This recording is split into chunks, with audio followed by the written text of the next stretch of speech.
जय हिंद, जय भारत। हाय दोस्तों, कैसे हैं आप सब लोग? उम्मीद करता हूँ सब लोग बहुत अच्छे होंगे। मैं भी यहाँ पे बहुत बढ़िया हूँ। सबसे पहले बताओ कि मेरी आवाज़ आ रही है?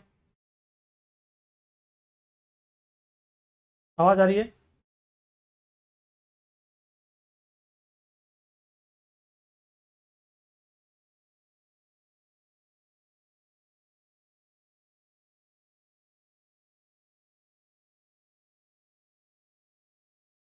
बेटा जी, आवाज़ आ रही है क्या?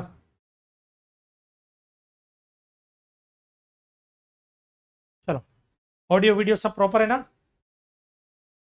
आज हमारा टॉपिक शुरू होगा रिफंड चैप्टर। 2 मिनट वेट कर लेते हैं बाकी के स्टूडेंट्स का, उसके बाद शुरू करते हैं। बेटा अभी अपना जब तक मेरे यहाँ पे अपने यहाँ पे घर पे भागवत कथा चलेगी अपने घर पे यहाँ पे, तब तक अपना क्लासेस 1.5 घंटे का रहेगा बेटा। Okay, 7:30 to 9।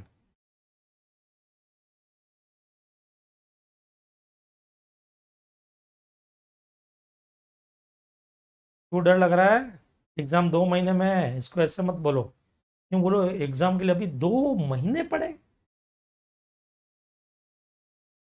जिंदगी में याद रखना, अगर आपके सामने हजारों या लाखों लोगों की भीड़ खड़ी है आपके सामने, तो पैनिक होकर के डरने का नहीं, उल्टे खड़े होकर के सेल्फी लेने का। फिर तुमको यूं लगेगा कि कितनी सारी पब्लिक तुम्हारे साथ में खड़ी है।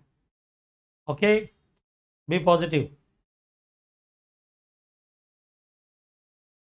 हाँ हाँ, एग्जाम तक रहेंगे बेटा, लेक्चर एग्जाम तक रहेंगे। क्लास 1.5 घंटा चलेगी, 9 बजे तक बेटा। अभिषेक वत्सर, यंग लग रहे हो? यंग लग रहे हो क्या मतलब? यंग है? 16 साल का हूं अभी तो। ठीक है, 4-5 जगह से बाल गायब हैं। ठीक है, एक्सपीरियंस 37 ईयर्स का है।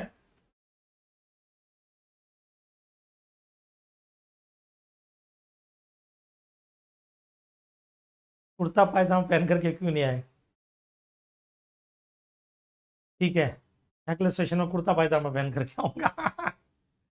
चलो ठीक है।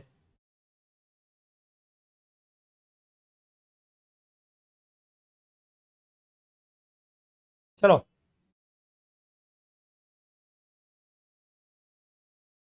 आईटीटी मजा आ रहा है बेटा। ये मेरे यहाँ पे ही प्रॉब्लम है क्या? ये 34 वेटिंग ही दिखा रहा है अभी तक। स्टूडेंट्स कितने आ चुके हैं? चेक करो, चेक करो, चेक। मेरे इसमें प्रॉब्लम है।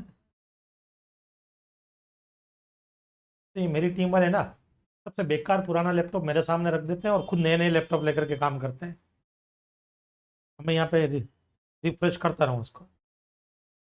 ऊपर होता है क्या बटन? हाँ ठीक है।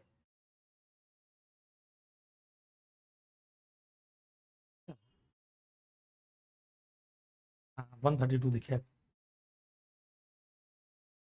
चलो आ जाओ। रिफंड चैप्टर में हमको क्या पढ़ना, कैसे पढ़ना, एक बार हम पहले उसका ओवरव्यू ले लेते हैं। देखो बेटा, रिफंड चैप्टर के लिए मुझे को स्पेशली डिमांड आई थी कि सर चैप्टर जो है बहुत कंफ्यूज करता है, बहुत टफ है, तो सर इस चैप्टर को आप जो है लाइव लेना सर। तो मैंने भी सोचा कि चलो ठीक है, इस चैप्टर को लाइव ले लिया जाए। अब लाइव लेने के लिए मैं आ तो गया हूँ यहाँ पर। अब मैं आपको बता दूँ, इस चैप्टर को जिस तरह से हम पढ़ने वाले हैं, आप लाइफ में कभी नहीं भूलने वाले हो इस चैप्टर को। आपका सारा कन्फ्यूजन दूर हो जाएगा। इस चैप्टर में कन्फ्यूजन या कन्फ्यूज होने का रीज़न मैं आपको बताता हूँ, और क्यों ये कन्फ्यूजन क्रिएट कर रहा था। उसका रीज़न है हमारा आईसीएआई का मॉड्यूल। और मॉड्यूल से भी बड़ा रीजन है जिस हिसाब से इस चैप्टर को फ्रेम किया गया था जीएसटी कमेटी में, वो रीजन। इस चैप्टर के अंदर कई ऐसी चीजें हैं जो एक प्रॉपर केस से रिलेटेड है, जो 10 पेज के बाद में आती है। फिर उससे रिलेटेड कोई दूसरी चीज 4 पेज बाद में आएगी, जिससे प्रॉपर लिंक नहीं बैठ पाता है। बराबर है। तो हम इस चैप्टर को प्रॉपर लिंक के साथ में ही समझने वाले हैं। पहले मैं आपको बता दूं कि इस चैप्टर में से क्वेश्चन आपके कितने मार्क्स का बनेगा। तो आपके 5 to 7 मार्क्स का क्वेश्चन बन सकता है। बराबर है, इस बार आने के चांस है इस चैप्टर के। और जो क्वेश्चन है वो जनरली किन किन केस पे बन सकता है? पहला बन सकता है कि रिफंड कौन से केस में? एक्सपोर्ट या supply to SEZ after payment of IGST. IGST pay करके जब आप एसईजेड को सप्लाई करते हैं, एक्सपोर्ट करते हैं, उस पर बन सकता है। दूसरा जीरो रेटेड सप्लाई पे बन सकता है। तीसरा इन्वर्टेड टैक्स स्ट्रक्चर पे बन सकता है। फोर्थ डीम्ड एक्सपोर्ट पे बन सकता है। ये 4 केस है। अगर इस चैप्टर में से क्वेश्चन है तो इन 4 के ऊपर 80% टाइम्स इन 4 के ऊपर पूछा गया है। फिर इसमें एक थ्योरी आ जाती है। प्रिंसिपल ऑफ अनजस्ट एनरिचमेंट की, बराबर है। उस पर क्वेश्चन 2 बार आ गया, बट अलग अलग तरीके से।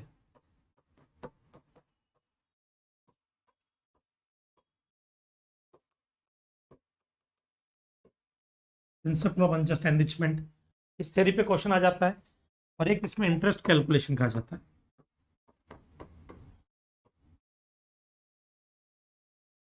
ये 6 क्वेश्चन है जो सबसे ज्यादा बार पूछे गए इसमें से, या यूं बोलूं कि 6 क्वेश्चन ही 90% टाइम्स इन्हीं में से क्वेश्चन बना है आपके। तो इनको हमारे को पूरे ढंग से करना है। हमारे 2 लेक्चर खाली है, शायद ऊपर वाले 4 केस को समझने में ही लग जाएंगे। यही सबसे ज्यादा कॉम्प्लिकेटेड है और मोस्ट इंपॉर्टेंट है। ओके, चलो बेटा, पेंडिंग चैप्टर बचा है क्या तुम्हारे जीएसटी के अंदर? इधर आ जाओ, पेंडिंग चैप्टर क्या क्या मैं बता देता हूँ। मुझे आपको रिफंड करवाना है, रिफंड के बाद एक असेसमेंट है, सर्च एंड सीजर है, ये वाला चैप्टर है, और ऑफेंस एंड पेनल्टीज।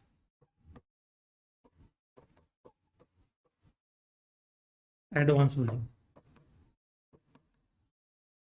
उसमें से बड़ा चैप्टर एक यही है, ऑफेंस एंड पेनल्टीज, जो अपने 2 दिन लेगा, बराबर है। 3 दिन ये वाला चैप्टर लेगा, 3 to 4 डेज, और 2 दिन ये। बाकी के जो आपके चैप्टर है, ये चैप्टर और ये चैप्टर आधे आधे घंटे, या एक दिन के 2 चैप्टर मिला करके 1 दिन का ये चैप्टर मैक्सिमम पकड़ लो, वो भी मैक्सिमम है, बराबर है। और यहाँ पे आपका जीएसटी कंप्लीट हो जाएगा, ठीक है। उसके बाद कस्टम्स बचेगा हमारा। ओके, ठीक है। हाँ, आईटी से लाइव करेंगे, बाद में करेंगे, आ जाओ।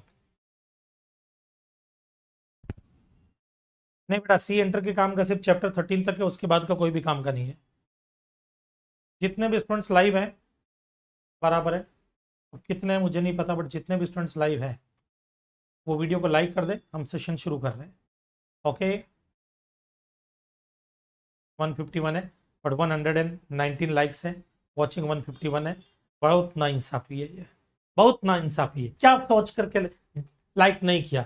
सब खुश होंगे, शाबाशी देंगे। आओ इधर, अब सबसे पहला केस लेते हैं हम हमारे यहाँ पर, रिफंड। रिफंड में कौन कौन से केसेस सिचुएशन है? जब आप कभी भी शादी ब्याह फंक्शन वगैरह में जाते हैं, बराबर है, और वहां पे काफी सारे लोग रहते हैं, जिनमें कई बार ऐसे जो अपने सीनियर सिटीजन्स होते हैं, बड़े बुजुर्ग होते हैं, या पापा की उम्र के वगैरह जो लोग होते हैं, वो आकर के आपसे एक सवाल पूछते हैं। वो सवाल क्या पूछते हैं?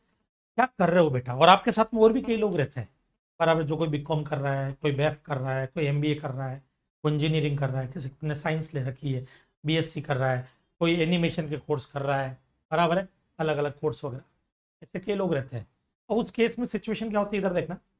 जैसे पूछा किसी ने, क्या कर रहे हो आप, तो कोई कुछ बोलेगा, कोई कुछ बोलेगा। जब आपकी बारी आएगी, आप बोलोगे सीए कर रहा हूँ, तो उसको एक अलग ही एटीट्यूड होता है, आप लोगों का अंदाज ही बदल जाता है, सीए कर रहा हूँ, जिसकी तोप जो है, बहुत बड़ा तोप वाला काम कर रहे हो आप। अब यहाँ पर जैसे आप बोलते हो, सामने वाला एक सवाल आता है, बेटा हमारे क्या है कि कौन से ईयर में हो? अब दो तीन तो इरिटेटिंग सवाल है जो सी स्टूडेंट से पूछे जाते हैं। पहला, कौन सी कॉलेज या कौन सी यूनिवर्सिटी से कर रहे हो, बराबर है। और दूसरा, कई बार तो हम जैसे लोग जो है ना, अब मैं राजस्थान के गांव से आता हूँ, बिलोंग करता हूँ, हम कई बार अपने गांव जाता हूँ, तो वहां पे 1-2 बार किसी ने पूछ लिया, बोलेगा अच्छा सीए कर रहे हो? मैंने कहा हाँ। सरकारी नौकरी है क्या? मैंने कहा नहीं, खुद का ऑफिस। फिर क्या मतलब? हमारे गांव का एक आदमी है, सरकारी नौकरी में चपड़ासी लगा है, पूरा 40,000 की तनख्वाह है उसकी। हे भगवान, अब कौन समझाए वहां पे। और सबसे ज्यादा इज्जत तो सीए से ज्यादा तो बीए वाले और एलएलबी वालों को मानते हैं वहां पर, क्योंकि उनको जानते हैं, बराबर है। तो कुछ सवाल जो इरिटेटिंग होते हैं, बट उससे भी ज्यादा इरिटेटिंग होता है जब शादी ब्याह फंक्शन के अंदर हम चार्टर्ड अकाउंटेंट है, हम सी स्टूडेंट्स और हमारे से एक सवाल पूछा जाता है, बेटा देखो क्या है कि हमारा एक बिजनेस है, उस बिजनेस में क्या है कि हमारे पास में इतना इनपुट टैक्स क्रेडिट पड़ा है, अब बेटा वो कहीं पे यूज ही नहीं होता है, तो बेटा क्या उसका रिफंड मिलेगा क्या? हम खुद 3 बार तो सवाल पूछते हैं, अच्छा ऐसा है क्या? अब देखो, कॉन्फिडेंस तो हमें भी नहीं है, तो सी स्टूडेंट से कॉन्फिडेंस नहीं है, बट फिर भी जवाब कैसे देते हैं? हाँ अंकल, मिलना तो चाहिए, बट इसका एक प्रोसीजर होता है, एक प्रोसेस होता है, एक सिस्टम होता है, यूं करके गोल गोल करके कंफ्यूज करके छोड़ देते हैं सामने वाले को। एक कहावत है ना, जब आप कन्विंस नहीं कर सकते तो कंफ्यूज कर दो, बराबर है। तो हम वहां पे शादी ब्याह फंक्शन में उनको कंफ्यूज करके फिर निकल लेते हैं, कि वो साइड में कहीं और दिख ना जाए। फिर खाने की प्लेट लेकर के भी ध्यान देते हैं कि आसपास में वो आदमी नहीं दिखना चाहिए हमारे को। तो आज के बाद घबराना मत। रिफंड किन किन केसेस में मिलता है मैं आपको बताता हूँ। सिर्फ और सिर्फ यहाँ पे हम 10 केसेस के बारे में डिस्कस करेंगे। रिफंड उन्हीं में मिलता है, उनके अलावा किसी में रिफंड नहीं मिलेगा। तो जब कभी आज के बाद कोई बोले कि रिफंड किन किन केसेस में मिलता है, तो देखना वो केस इनमें से कोई है तो रिफंड मिलेगा, अदरवाइज नहीं मिलेगा। ओके, समझ में आया? चलो आ जाओ इधर।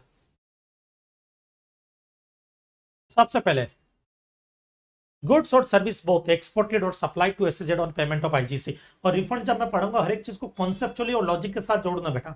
लॉजिक के साथ समझोगे ना तो आपके दिमाग में बैठ जाएगा ये बराबर। बिना लॉजिक के नहीं करना अपन को कुछ भी। आओ इधर।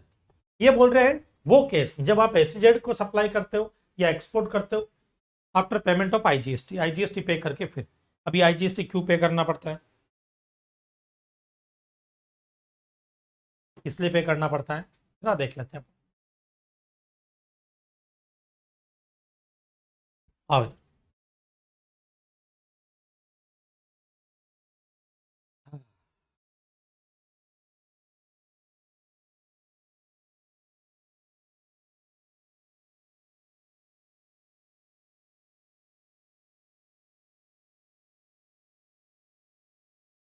मैंने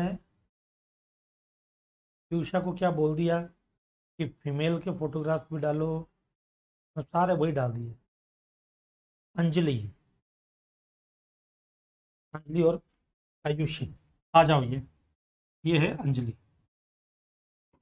इसको समझना जरा।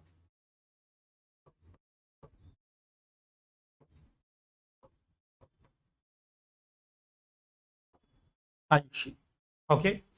अंजलि की कहानी हमारी जुबानी, अंजलि की कहानी समझना। अंजलि जो है आयुषी के पास जाती है और बोलती है मुझे कुछ गुड्स खरीदना है, कुछ गुड्स खरीदती है, बराबर है। तो इसने क्या किया, कुछ प्रोडक्ट परचेज किया। मान लेते हैं प्रोडक्ट एक्स, जिसकी वैल्यू 1 लाख, जीएसटी 18% से 18,000, टोटल 1,18,000 का इनवॉइस। अब आयुषी उस प्रोडक्ट एक्स को एज इट इज या मैन्युफैक्चरिंग करके कोई नया प्रोडक्ट बनाती है भाई, और उस प्रोडक्ट को या तो एक्सपोर्ट करती है या एसईजेड को सप्लाई करती है। इनमें से एक केस होगा। और मैं मान लेता हूँ यहाँ पे जीएसटी ऑफिसर को, मेरा तो कोई रोल रखा ही नहीं इन्होंने, बराबर है।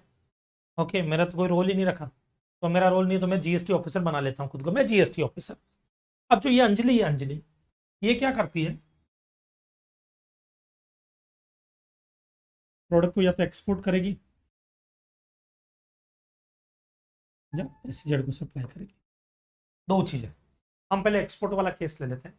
और जो सिचुएशन में यहाँ पे एक्सपोर्ट में बता रहा हूँ उसमें गुड्स में अलग होगी बेटा, सर्विस में अलग होगी। तो मैं जो भी सिचुएशन बता रहा हूँ पहले गुड्स की ले लेता हूँ।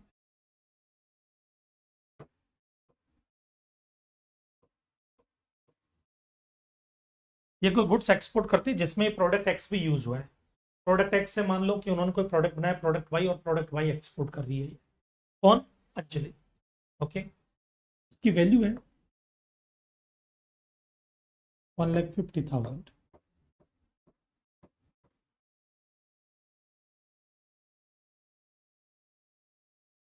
अब अंजलि जो है जब प्रोडक्ट को एक्सपोर्ट कर रही थी, मैं गया, मैंने कहा अंजलि जी, बोले यस। मैंने कहा अंजलि जी आप ये प्रोडक्ट एक्सपोर्ट कर रहे हो तो इस पर जीएसटी कौन पे करेगा? बोले गॉड साहब शायद आप भूल गए हैं कि जब कभी भी हम प्रोडक्ट एक्सपोर्ट करते हैं तो उस पर जीएसटी लगता नहीं, वो जीरो रेटेड सप्लाई है। और प्लेस ऑफ सप्लाई में आपने ही तो बताया था गॉड साहब कि कोई भी प्रोडक्ट अगर आप एक्सपोर्ट करते हो, गुड्स अगर एक्सपोर्ट करते हो तो place of supply destination of goods होता है। तो जब place of supply non taxable territory तो जीएसटी लगने का तो क्वेश्चन ही रेज नहीं होता, तभी तो उसको जीरो रेटेड सप्लाई बोलते हैं। तो इस पर आप टैक्स कैसे ले सकते हैं? चलो अभी कल्टी मारो, बाद में आना। मैंने कहा अंजलि जी मानते हैं कि एक्सपोर्ट पे जीएसटी नहीं लगता, बट आप पे भरोसा नहीं है ना। आप कहाँ के रहने वाले? यूपी की। ओके, आप प्रोडक्ट कहाँ से एक्सपोर्ट करेंगे? गुजरात से। तो यूपी से जब आप गुजरात जाएंगे बराबर, या मुंबई जाएंगे, मुंबई से एक्सपोर्ट करेंगे, तो रास्ते में कहीं पे बेच दिया तो हमें कैसे पता लगेगा? एक काम करो, बैंक से गारंटी दिलवा दो, बैंक गारंटर बन जाए। अंजलि ने बोला बस इतनी सी बात। वहां पे गई अंजलि, जाकर के बोला कि भाई बैंक गारंटी चाहिए। बैंक ने बोला अंजलि हम तुम्हारे को गारंटी लेने नहीं देंगे और कोई और बैंक देगा तो देने नहीं देंगे। और आपको गारंटी बिल्कुल भी नहीं मिलेगी। टाटा बाय बाय, क्योंकि हम आपको जानते ही नहीं है। कल को नीरव मोदी बन गई तो क्या भरोसा, कोई बैंक गारंटी नहीं है। पीएनबी ने नीरव मोदी को दी थी, जो आज तक ड्यूटियां डूबी हुई है, हालत खराब हो गई। और यहां पर अंजलि को कोई बैंक गारंटी देने को तैयार नहीं है। अंजलि बोली नहीं सर, एक्चुअली मैं हकीकत में एक्सपोर्ट करूंगी। मैंने कहा अंजलि मैं कैसे मान लूं आप एक्सपोर्ट करोगे, मैं एक जीएसटी ऑफिसर हूं, देश का नुकसान बर्दाश्त नहीं कर सकता मैं।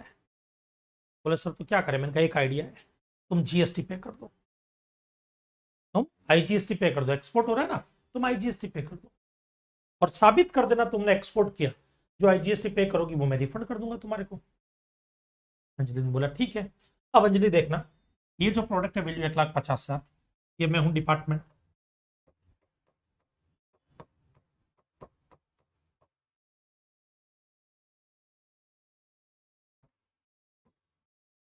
अंजलि मुझे आईजीएसटी पे करती है 27,000। 27,000 कैसे, 18%। बट पे करते वक्त ये आईटीसी माइनस करेगी, ये वाला आईटीसी, ये ITC, okay 18,000। Electronic cash ledger से कितना पेमेंट किया मुझे, 9,000। 9,000 का पेमेंट अंजलि ने मुझे कर दिया। अंजलि ने बोला अब तो खुश, कलीजा को ठंडक पड़ गई, अब मैं एक्सपोर्ट कर लूं। मैंने कहा हाँ हाँ बिल्कुल कर सकते हो, कोई दिक्कत नहीं इसमें, नाराज क्यों हो रही हो, रूल इज रूल। फिर अंजलि ने उस प्रोडक्ट को एक्सपोर्ट किया। ओके, केस किसका है, गुड्स का।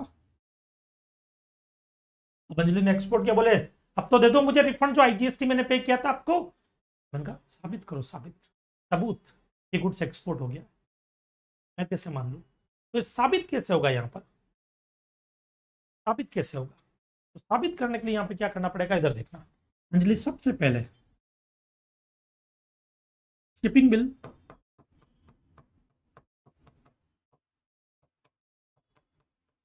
या बिल ऑफ एक्सपोर्ट सबमिट करेगी।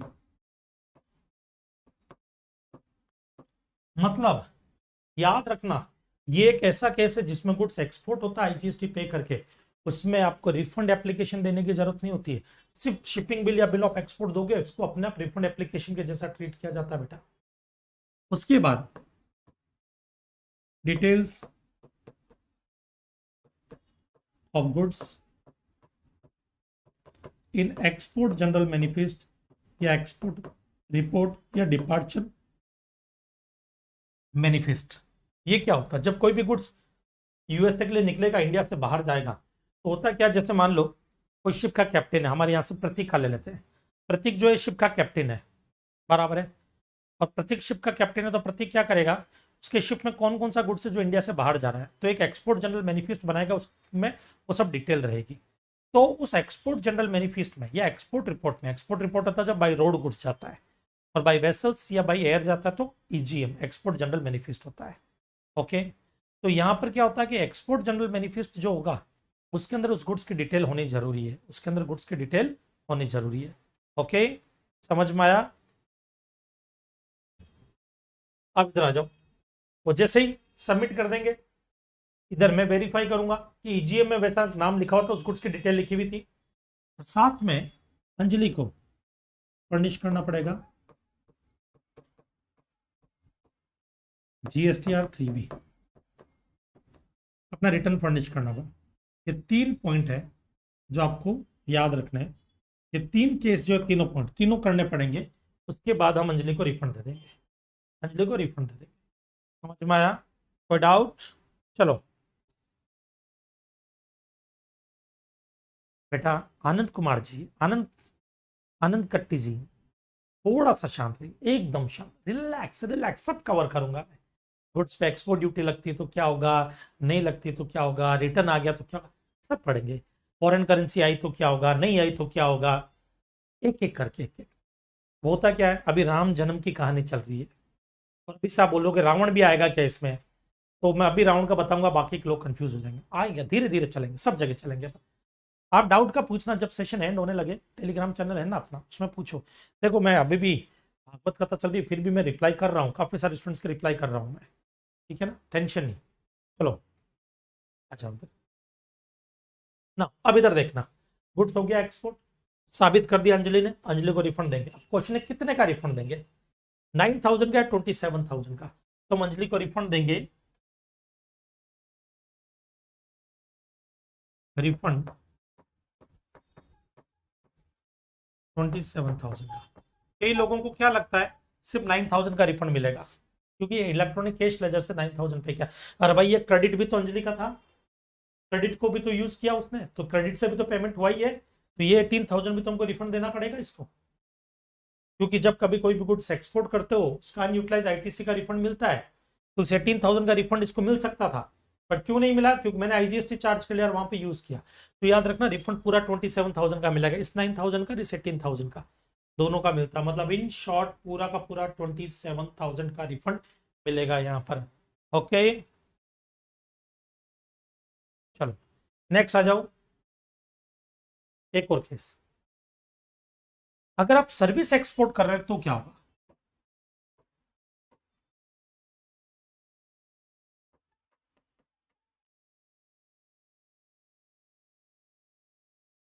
सर्विस अगर एक्सपोर्ट कर रहे हैं उसकी वैल्यू है 1,50,000, आईजीएसटी आपने पे किया 27,000, और फिर आपने सर्विस क्या की, एक्सपोर्ट कर दी,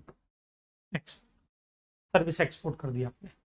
उस केस में एक्सपोर्ट करने के बाद में आप रिफंड के लिए अप्लाई करोगे बाकायदा, और इस वक्त आपको फॉर्म फिल करना पड़ेगा RFD 01, ये फर्निश करना पड़ेगा विद एविडेंस। यहाँ पे एविडेंसीज वगैरह क्या होते हैं, फॉरेन करेंसी से आने, फॉरेन कंट्री से आने वाली करेंसीज वगैरह, बराबर है, वो सब चीजें। तो इसमें ज्यादा एविडेंस नहीं होते, इसलिए अभी तक प्रैक्टिकली कोई भी आदमी सर्विस देता है, एक्सपोर्ट करता, तो उसको आईजीएसटी पे नहीं करना पड़ता प्रैक्टिकली, सिर्फ एक्ट में लिखा हुआ है, प्रैक्टिकली खाली गुड्स पे ही ये प्रोविजन लग रहे हैं। ओके ना, यहाँ तक किसी को कोई डाउट?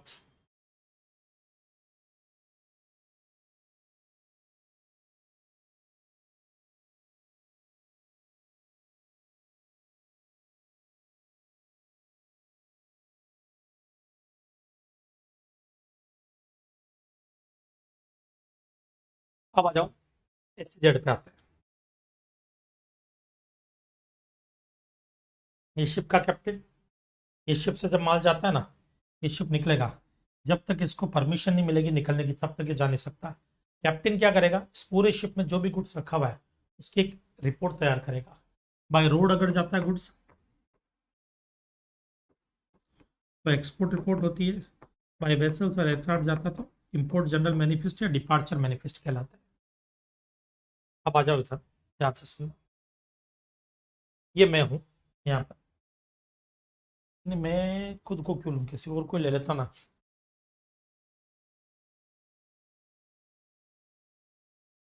हाँ बेटा, एक्सपोर्ट पे जो आपके प्रोसीजर होते हैं नॉर्मल, कस्टम्स वाले सब पूरे होंगे बेटा।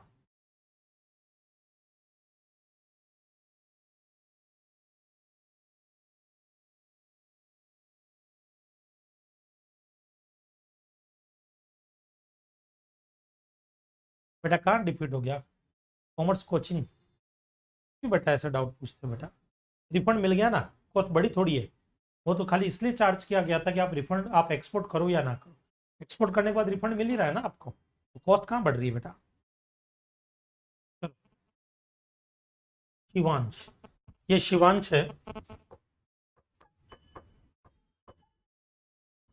ध्यान से सुनना शिवांश की कहानी। शिवांश जो है SZ को कुछ गुड सप्लाई करना चाहता है। SZ में 2 यूनिट है, एक रिलायंस की फैक्ट्री, एक टाटा की। मिस्टर रतन टाटा जी ने फोन किया शिवांश को कि भाई मुझे कुछ गुड्स की जरूरत है। शिवांश यहाँ से गुड्स लेकर के यहाँ के लिए निकला, मान लो गुड्स या मान लो सर्विसेज, कुछ भी, वैल्यू 10 लाख। आईजीएसटी शिवांश पे नहीं कर रहा था, मैं गया, मैंने कहा मिस्टर शिवांश आप आईजीएसटी पे क्यों नहीं कर रहे हो, बोले सर मैं टाटा फैक्ट्री में जा रहा हूँ, वो SEZ यूनिट है वहाँ पर, ये पूरा एरिया SEZ में कवर होता है सर, और जब पूरा ये एरिया ये SEZ में आ रहा है तो सर आप समझने की कोशिश क्यों नहीं करते हो, सर वो जीरो रेटेड सप्लाई है, टैक्स थोड़ी लगेगा। मैंने कहा देखो शिवांश तुम यहाँ से वहाँ पे जा रहे हो, हम कैसे मान ले कि तुम वहाँ पे सप्लाई कर रहे हो, और अगर मान लो गुड सप्लाई कर रहे हो या सर्विस दे रहे हो, वो SEZ यूनिट जिस पर्पज के लिए बनाई गई है उसी ऑथोराइज्ड ऑपरेशन के लिए यूज होगा, ये हमको कैसे पता लगेगा। ये हमको कैसे पता लगेगा कि जो गुड्स तुमने इनको सप्लाई किया है वो एसजेड के ऑथराइज्ड ऑपरेशन के लिए यूज हो रहा है। मान लो तुम यहाँ पे 1000 यूनिट्स, कोई भी प्रोडक्ट एक्स है उसकी 1000 यूनिट्स तुम इनको सप्लाई कर रहे हो, किसको? टाटा को। वो टाटा की एक यूनिट नॉन एसजेड में भी है, हो सकता है वो वहां के लिए यूज कर ले, हो सकता है वहां के लिए यूज कर ले। तो इन शॉर्ट तो इनडायरेक्टली वो नॉन एसजेड के लिए यूज हो गई। बोले सर क्या क्या करें? मैंने कहा कुछ नहीं करना, आप आईजीएसटी पे करो और साबित कर देना कि एसजेड के लिए यूज हुआ है, रिफंड दे देंगे। बोलो साबित कैसे करेंगे? मैंने कहा आप जाओ, अपने आप पता लग जाएगा। अब ट्रक लेकर के शिवांश निकला, गुड्स लेकर के ट्रक पहुंचा एसजेड फैक्ट्री में। एसजेड ऑफिसर होते हैं वहां पर, इनको इन्फॉर्म करना पड़ता है। ये एसजेड ऑफिसर आएगा, इनके सामने गुड्स अनलोड होता है, ये चेक करते हैं क्या प्रॉपर वही गुड्स है जो इनवॉइस में सारी डिटेल लिखी हुई है। फिर ये एक एक्नॉलेजमेंट देते हैं। क्या देते हैं? एक एक्नॉलेजमेंट।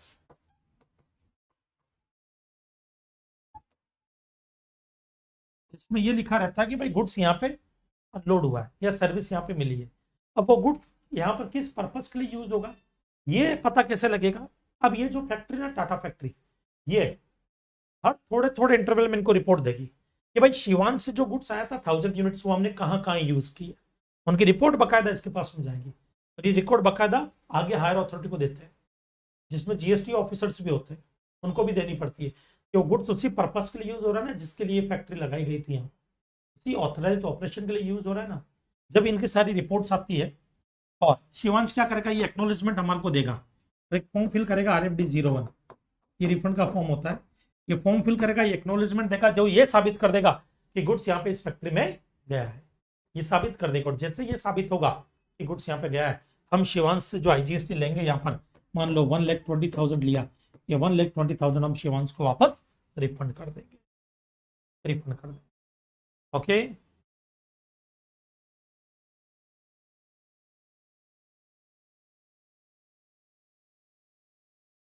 चलो अब आ जाओ बेटा यहाँ पर। एसजेड ऑफिसर तो डाकू जैसा, तुमको एसजेड ऑफिसर कैसा दिख रहा है वो उस पर ज्यादा ध्यान है, कॉन्सेप्ट समझ रहा हूँ उस पर नहीं ध्यान देना। समझो अब यहाँ इधर आ जाओ बेटा, इधर आ जाओ। अब यही चीज जो है ना, यही कॉन्सेप्ट आपका थियरी है, यही थियरी है, बराबर है। तो वो थियरी पे एक बार देख लेते हैं फिर हम आगे बढ़ते हैं। केस 1, गुड्स और सर्विस बोथ एक्सपोर्टेड और supplied to SEZ on payment of IGST. IGST pay करके आप एक्सपोर्ट कर रहे हो। गुड्स और service both are exported, procedure as per rule 96 in case of export. अगर आप गुड्स एक्सपोर्ट करते हैं तो गुड्स के केस में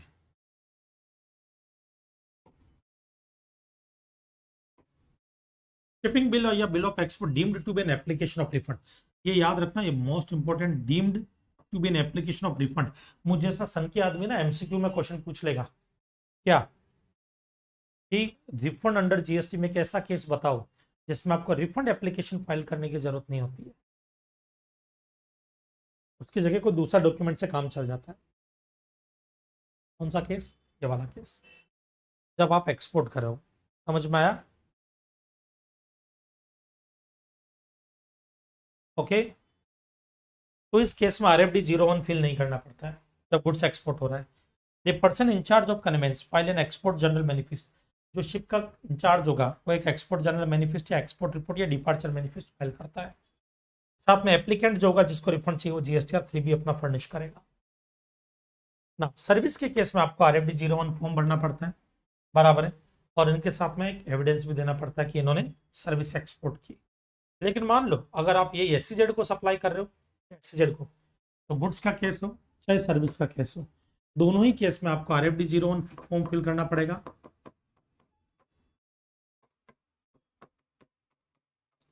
और साथ में आपको क्या करना पड़ेगा, यहाँ पे एक एक्नोलॉजमेंट देना पड़ेगा, acknowledgement issued by SEZ officer, जो एक एविडेंस होगा कि आपने एक्सपोर्ट सॉरी आपने SEZ को सप्लाई कर दिया। ओके चलो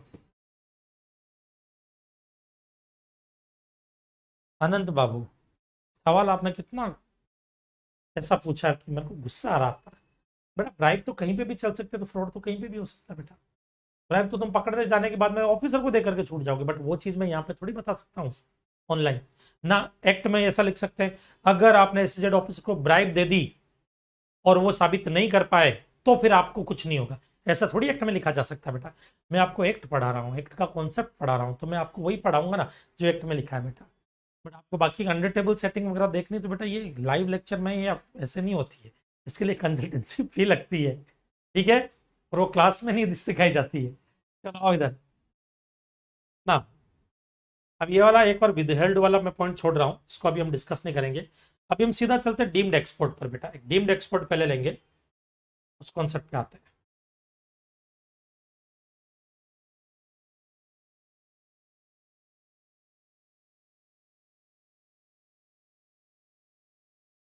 डीम्ड एक्सपोर्ट, ये डीम्ड एक्सपोर्ट क्या होता है पहले समझो। यहाँ पर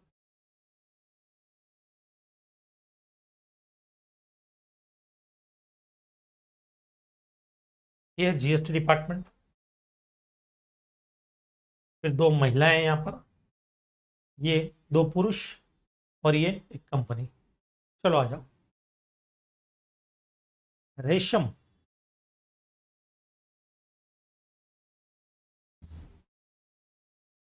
ये रेशम,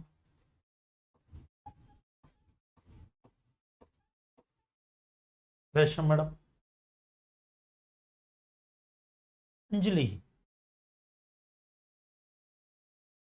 ये अंजलि, अंजलि मोटी हो गई पहले से, पिछले एग्जाम्पल में पतली थी अंजलि, तो 5 मिनट में खा पी करके मोटी हो गई।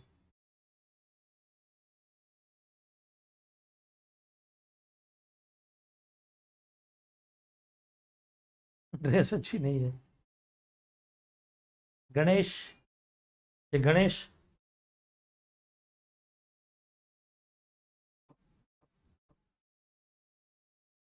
ईपीसीजी स्कीम होल्डर में ले लेते हैं हरि प्रसाद,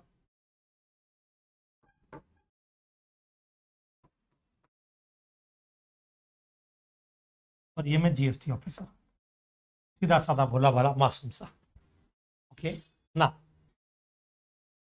कहानी कुछ ऐसी है। डीम्ड एक्सपोर्ट का मतलब क्या होता है, डीम्ड एक्सपोर्ट किसको बोला गया है? अगर कोई भी शख्स, कोई भी पर्सन, जैसे रेशम हमारी इस कहानी की लीड कैरेक्टर है। अब जैसे रेशम है, अगर वो ईओयू एक्सपोर्ट ओरिएंटेड यूनिट्स को सप्लाई करती है, या गणेश को सप्लाई करती है, मतलब एडवांस ऑथराइजेशन होल्डर, ये एफटीपी फॉरेन ट्रेड पॉलिसी में आपने पढ़ा होगा, एडवांस ऑथराइजेशन होल्डर। एक स्कीम होती है ईपीसीजी स्कीम, जो फॉरेन ट्रेड पॉलिसी में आपने पढ़ी होगी, ईपीसीजी स्कीम होल्डर। तो कोई एडवांस ऑथराइजेशन होल्डर या ईपीसीजी स्कीम होल्डर होता है, या ईओयू है, इनको अगर आप कोई भी गुड्स या सर्विस देते हैं, उसको डीम्ड एक्सपोर्ट बोलते हैं। क्या बोलते हैं? Deemed export. ये डीम्ड एक्सपोर्ट कैसे आया, क्या आया, किस हिसाब से आया, जरा देखते हैं। ओके ना। हुआ क्या, अंजलि से रेशम ने कुछ माल खरीदा, कुछ गुड्स लिया, प्रोडक्ट एक्स, वैल्यू 1 लाख,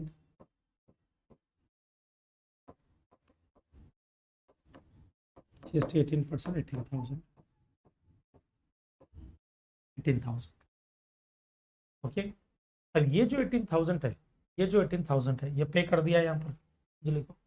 पे करने के बाद में, पे करने के बाद ये जो रेशम है, ये जो रेशम है, अब इसने कुछ प्रोडक्ट बनाया, मान लो प्रोडक्ट जो भी है एक्स, तो वाई बनाया होगा। ओके, और वो प्रोडक्ट वो एक्सपोर्ट करना चाहती है, सॉरी ईओयू को देना चाहती है, या गणेश को, या ईपीसी स्कीम होल्डर को, इनमें से किसी को भी देना चाहती है। तो हम एग्जांपल ले लेते हैं गणेश का। गणेश का जो एग्जांपल ले रहा हूं मैं, वो बाकी सबके लिए भी एप्लीकेबल होगा, ईओयू के लिए भी, ईपीसी स्कीम होल्डर के लिए। ये गणेश को गुड सप्लाई करती है, वैल्यू 1,50,000, जीएसटी 18% से 27,000। तो एडवांस ऑथराइजेशन होल्डर जो गणेश है, वो नाराज हो जाता है। वो बोलता है रेशम को कि तुम मुझसे जीएसटी कैसे चार्ज कर सकती हो यार। तो बोलती है जैसे नॉर्मली बाकी सबसे लेती हूं मैं। अगर यही प्रोडक्ट मैंने यहाँ पर, ये मिस्टर ए है, उनको बेचा होता 1,50,000 में, तो इनसे भी मैं जीएसटी लेती 27,000। तो तुम कौन सी खेत की मूली हो भाई? तुमको भी अगर मैं प्रोडक्ट दे रही हूँ, तुमसे भी जीएसटी चार्ज करूंगी मैं। ये तो इंडिया में ही रही हूँ, तुम कौन सा यूके हो, यूएसए हो, फॉरेन कंट्री में रहते हो। बोले ठीक है, मैं फॉरेन कंट्री में नहीं रहता, बट हम भी जो है गुड्स को एक्सपोर्ट करते हैं। बोले तो मैं क्या करूँ, मैं तो इंडिया में बेच रही हूँ प्रोडक्ट। सारा बाय बाय, नाराज हो गया ये। रेशम बोला देख लूंगा तुझे मैं। रेशम ने भी जाते जाते यूं बोला, अब ईगो हर्ट हो गया गणेश का, सीधा फोन लगा दिया मोदी जी को। बोले मोदी जी, बोले हाँ। बोले 2024 में आपकी सरकार नहीं आएगी। बोले क्या बात करते हो? बोले एक वोट गया आपका। बोले किसका? बोले मेरा।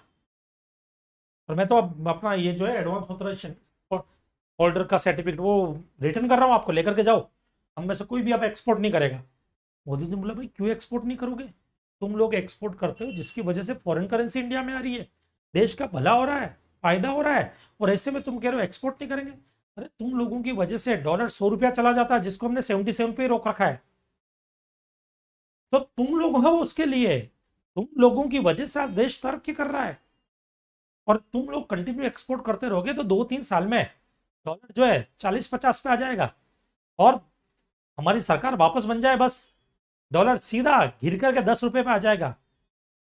तो इन्होंने बोला बोला नहीं नहीं मोदी जी, शायद अगर आपकी सरकार रही और हम लोग अगर यूं ही एक्सपोर्ट करते रहे, डॉलर शायद नेगेटिव में भी चला जाए। बोले नहीं नहीं क्या मजाक कर रहे हो? बोले तो शुरू तो आपने किया था ना, हमारे को कोई फायदा नहीं, कोई बेनिफिट नहीं है, और आप हमको बोल रहे हो एक्सपोर्ट किए जा, क्या एक्सपोर्ट करें? बोले बेनिफिट तो दे रहे हैं ना, आप इसका आईटीसी क्लेम कर लो, आप इस 27,000 का आईटीसी क्लेम कर लो।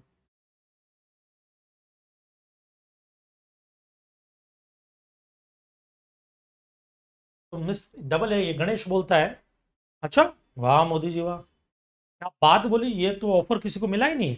ये मिस्टर ए है, वो भी रेशम से माल खरीदता है, वो भी 27,000 लेता है, ये तो इंडिया में बेचता है माल, ये तो एक्सपोर्ट भी नहीं करता है, ये भी 27,000 का आईटीसी क्लेम करता है। तो नया क्या दे रहे हो आप हमारे को? मोदी जी ये पब्लिक समझदार हो गई है, होश चीची है, तो कोई फायदा नहीं है, हम एक्सपोर्ट नहीं करने वाले। मोदी जी ने अमित शाह को बुलाया, अमित शाह ने बोला महेश गौड़ से बात करते हैं। बोले अभी क्या कर रहा है महेश गौड़? बोले जीएसटी डिपार्टमेंट का ऑफिसर बना पड़ा है अभी तो। बोले ठीक है बात करो। बोले गौड़ साहब क्या करें? मैंने कहा कुछ तो एक्स्ट्रा बेनिफिट दो, तभी तो मोटिवेट होंगे ये लोग। बोले क्या बेनिफिट दे? बोले कि भाई रेशम को बोल दो इनसे जीएसटी चार्ज ना करें। बोले बट रेशम तो करेगी, क्योंकि वो तो इंडिया में माल बेच रही है। तो बोले फिर क्या करें? मैंने कहा जो रेशम जीएसटी चार्ज करी इनसे, उसको डीम्ड एक्सपोर्ट मान लो, और ये 27,000 वापस इनको रिफंड कर दो। बोला आइडिया तो अच्छा है। तो अब रेशम ने क्या किया, जो इनसे जीएसटी कलेक्ट किया, 2 मिनट के लिए इसको मैं हटा देता हूँ। रेशम ने इनसे जो जीएसटी कलेक्ट किया, वो डिपार्टमेंट को पे कर दिया 27,000। नो डाउट पे करते हुए 18,000 का आईटीसी क्लेम कर लेगी, 9,000 कैश में पे करेगी, और ये डिपार्टमेंट फिर वही 27,000 इनको रिफंड कर देगा एडवांस ऑथराइजेशन होल्डर को, इनको रिफंड कर। तो पॉइंट नंबर 1, डीम्ड एक्सपोर्ट क्या होता है? जब कभी भी कोई भी पर्सन ईओयू या एडवांस ऑथराइजेशन होल्डर या आईपीसीजी स्कीम होल्डर को सप्लाई करते हैं, उसको डीम्ड एक्सपोर्ट माना जाता है। लॉजिक उसके पीछे इतना सा है कि ये सब लोग गुड्स को एक्सपोर्ट करते हैं। क्या करते हैं? गुड्स को एक्सपोर्ट करते हैं। इससे एक्सपोर्ट करे तो फर्क इतना सा है कि रेशम डायरेक्ट एक्सपोर्ट ना करके इनके थ्रू एक्सपोर्ट कर रही है, तो जो एक्सपोर्ट कर रहा है उसको कुछ बेनिफिट तो मिलना चाहिए। इनको मोटिवेट करने के लिए गवर्नमेंट ने क्या बोला, रेशम जो इनसे आईजीएसटी कलेक्ट करेगी और हमको पे करेगी, वो हम इनको वापस रिफंड कर देंगे, इनको वापस रिफंड कर देंगे, और इसको डीम्ड एक्सपोर्ट कंसिडर करेंगे। क्या करेंगे? Deemed export. ओके, तो यहां तक किसी को कोई डाउट है तो पूछो।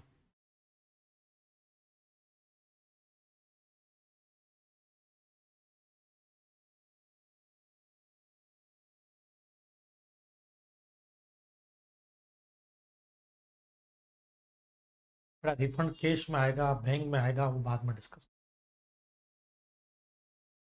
पंकज बाबा,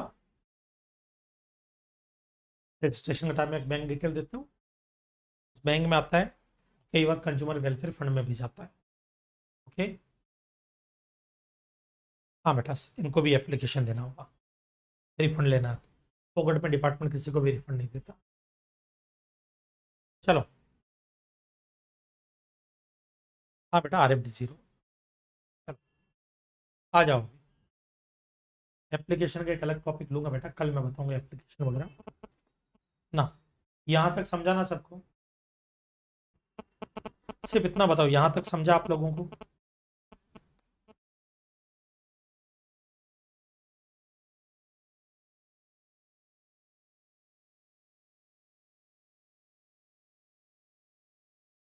चलो आ जाओ।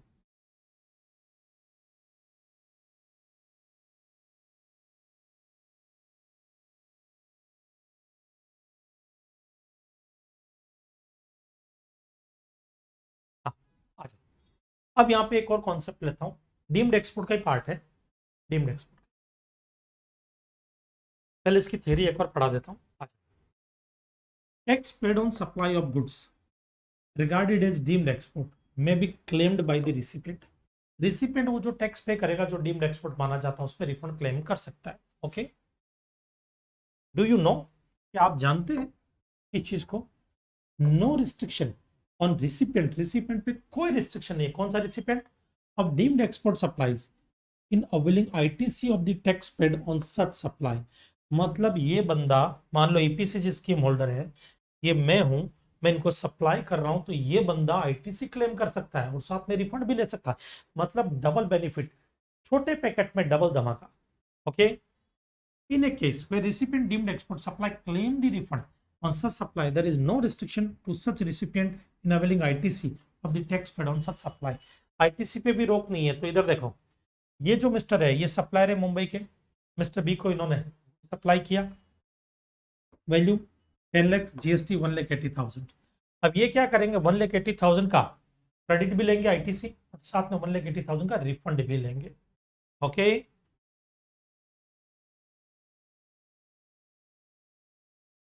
समझ में आया?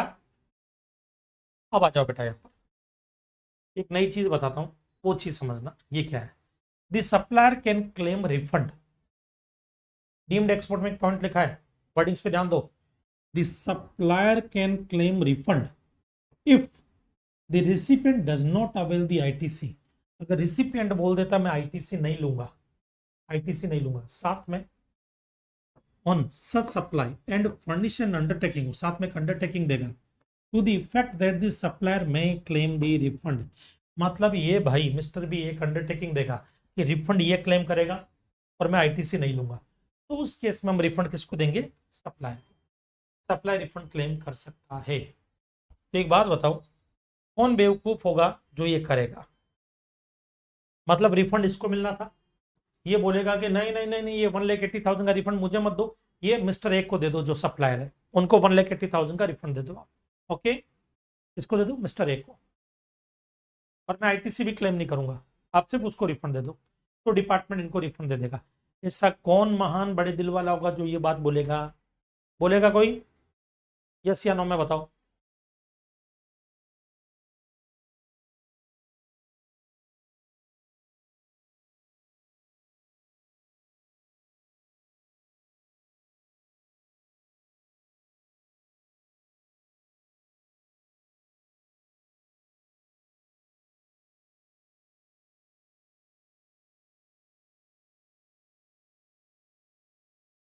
यस, काफी अच्छे अच्छे रिप्लाई किए हैं। सप्लायर अगर अपनी पॉकेट से दे रहा हो, वेरी गुड, इधर आ जाओ। बहुत बढ़िया, सही जा रहे हो, एकदम परफेक्ट, प्राउड ऑफ यू। इधर देखना, किस केस में ऐसा होता है मैं बताता हूँ। सिंपल सा लॉजिक देता हूँ इसी एग्जांपल में, आ जाओ।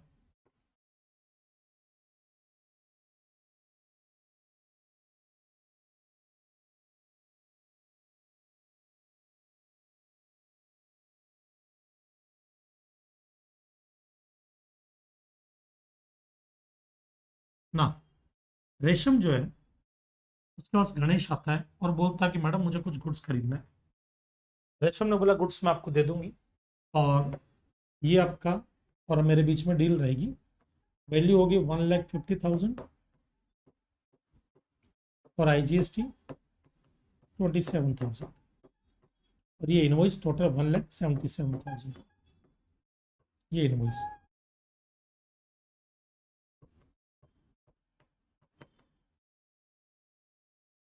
एडवांस ऑथराइजेशन होल्डर बोलेगा देखो मैडम जी, हम जीएसटी में कोई रजिस्टर्ड जो है उसके लफड़े में नहीं पड़ना चाहते, हम लोग सीधा सिंपल से हमारा गुड्स एक्सपोर्ट करने में बिलीव करते हैं, हम उसी के लिए रजिस्टर्ड हैं और हम सिर्फ एक्सपोर्ट करते हैं, हम जीएसटी में रजिस्ट्रेशन में है ही नहीं। अब खाली पीले आप हमसे 27,000 चार्ज करोगे, जिसके चक्कर में हमको जीएसटी में रजिस्ट्रेशन लेना होगा, क्योंकि हमको रिफंड तभी मिलेगा जब हम जीएसटी में रजिस्टर्ड है। अब उसके चक्कर में हमको रजिस्ट्रेशन लेना होगा, फॉर्मेलिटीज बढ़ जाएगी। एक काम करो ना, ये आप अपनी पॉकेट से पे कर दो ना इधर, 27,000 इनको। और हम क्या करेंगे, ऑफिसर को बोल देंगे कि रिफंड रेशम को ही दे देना, हमें नहीं चाहिए, बराबर। और हमको ये आईटीसी भी क्लेम नहीं करना है, हम आईटीसी क्लेम नहीं करेंगे इसका।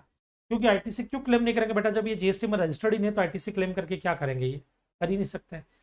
तो इन्होंने क्या करना है, ये एक अंडरटेकिंग देंगे डिपार्टमेंट को या रेशम को। क्या अंडरटेकिंग देंगे, हम आईटीसी क्लेम नहीं करेंगे और रिफंड किसको दे दिया जाए, रेशम को।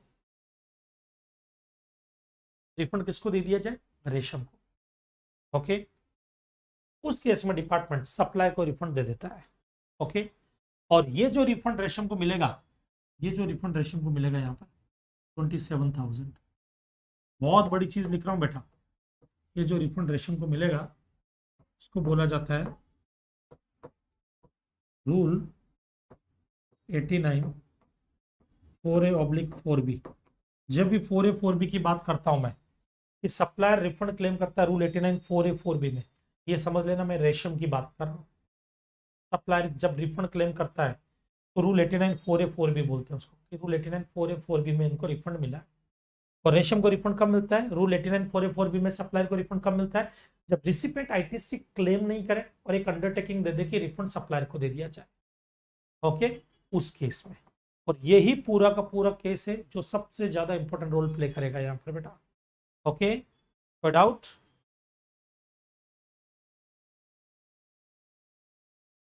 कोई डाउट बेटा।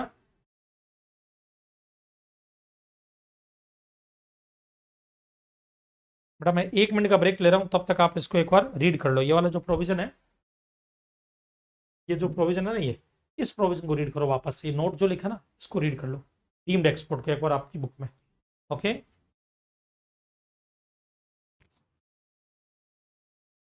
व्रत है और 8 दिन तक व्रत है, थोड़ा एनर्जी का भी और दूसरा थ्रोट का भी इशू है, क्योंकि देखो 8 घंटे भगवत कथा में बैठा रहता हूँ मैं, और उसके बाद में अपने ये नाइट में शूट कर रहा हूँ मैं, क्योंकि अन अकेडमी का रिकॉर्डिंग देना है।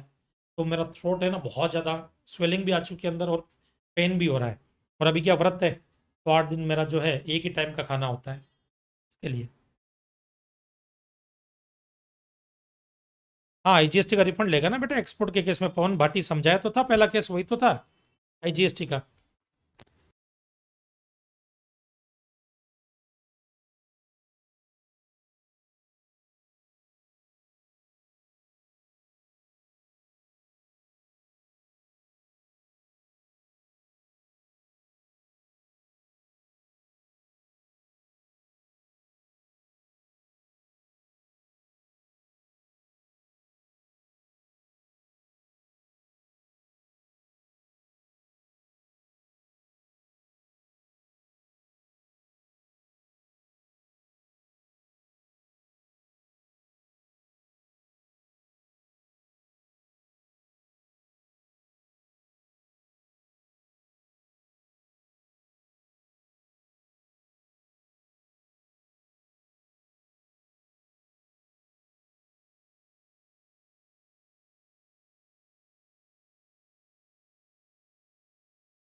आ जाओ बेटा।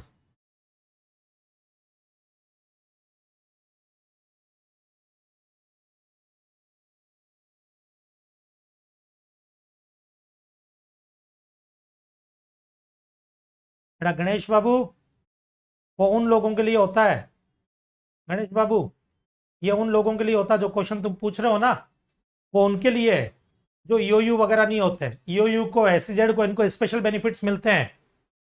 ओके, समझा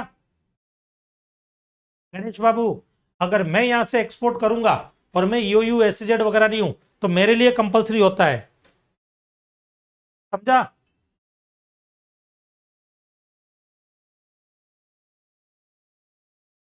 आ जाओ।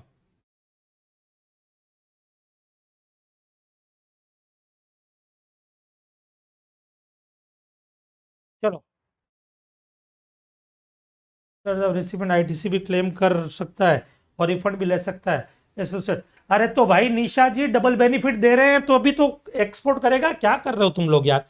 एक बात बताओ, इनको अगर डबल बेनिफिट नहीं मिलेगा तो इनको आप एक्स्ट्रा फायदा क्या दे रहे हो? आज अगर रेशम किसी और को माल बेच रही है, इधर देखो, रेशम ने मिस्टर ए को माल बेचा, तो मिस्टर ए को भी आईटीसी मिल रहा है, उनको भी आईटीसी मिल रहा है, तो पागल है, एक्सपोर्ट करेंगे। उनको फायदा क्या दे रहे हो आप? प्रमोट, आप इनको मोटिवेट कहां कर रहे हो? इनको प्रमोट कहां कर रहे हो? आप इनको मोटिवेशन ही नहीं दे रहे हो कुछ की एक्सपोर्ट करें। तो जब एक्सपोर्ट नहीं के लिए कोई एडिशनल बेनिफिट नहीं दोगे तो पागल कुत्ते ने काटा ये जो एक्सपोर्ट करेंगे बेटा। ये एक्सपोर्ट कब करेंगे? जब इनको कुछ फायदा होगा। जो चीज यहां पर सिंपल सा फंडा है, जो चीज इनको मिल रही है, जो इंडिया में माल बेच रहे हैं उस केस में उनको मिल रही है, वही इनको दे रहे हो, तो फिर ये पागल थोड़ी है बेटा जो एक्सपोर्ट करेंगे। तो गवर्नमेंट ने फॉरेन ट्रेड पॉलिसी क्यों बनाई है? किस लिए बनाई है? इंडिया में आज इतना कंजम्पशन हो रहा है कि लोगों को एक्सपोर्ट करने की जरूरत ही नहीं है, वो इंडिया में ही माल बेच करके कमा लेंगे। बट फॉरेन करेंसी नहीं आएगी ना, जिससे रुपया कमजोर होगा। तो रुपए को अगर मजबूत बनाना तो फॉरेन करेंसी लानी है इंडिया में। फॉरेन करेंसी लानी तो एक्सपोर्ट बढ़ाना पड़ेगा। बट एक्सपोर्ट कैसे बढ़ेगा? जब इन लोगों को मोटिवेट करोगे आप, जब इनको डबल डबल बेनिफिट दोगे आप, तब एक्सपोर्ट बढ़ेगा। समझा निशा जी?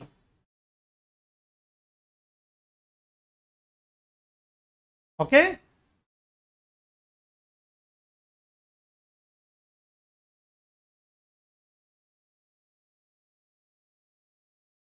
तो एक्सपोर्ट करने के लिए डबल बेनिफिट देंगे? गलत। किसने? रोहित अग्रवाल अच्छा रहा, तुमको फिनांस मिनिस्टर नहीं बनाया। मेरी सरकार आएगी, मैं तुमको तो नहीं बनाऊंगा बेटा फिनांस मिनिस्टर। तुम्हारे चक्कर में तो फिर फॉरेन करेंसी आएगी ही नहीं इंडिया में। गलत क्या है इसमें? कोई गलत नहीं है, सही है भाई। एक्सपोर्ट करना कोई बच्चों का खेल थोड़ी है। आज अगर मैं दुकान खोलूं, मैं इंडिया में माल बेच दूंगा, मैं एक्सपोर्ट कर लूंगा क्या? कितने एफर्ट्स लेने पड़ते हैं उसके लिए। हर कोई आदमी एक्सपोर्ट नहीं कर सकता बेटा, बहुत मेहनत लगती है इसके अंदर। आ जाओ ना। नेक्स्ट आते हैं अपन डीम्ड एक्सपोर्ट के केस में वापस से।